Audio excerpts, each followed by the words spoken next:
Zayed Khan is the best. যারা haters ছিল তারাও দেখি যে ফেসবুকে পজিটিভ লিখছে। আমার মধ্যে একটা একটা নায়ক নায়ক একটা অনুভূতি চলে এসছে।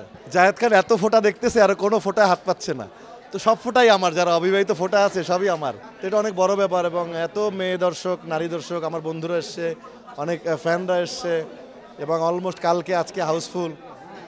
সবচেয়ে মজার জিনিস হচ্ছে গিয়ে অনেক দিন পর এত শীষ বাজানো, তালি দেয়া, এগুলো হলের মধ্যে উপভোগ করলাম। যখন পর্দা এন্ট্রি হচ্ছে আমার, আমি যখন ফাইট করছি তখন প্রচুর তালি বাজাচ্ছে।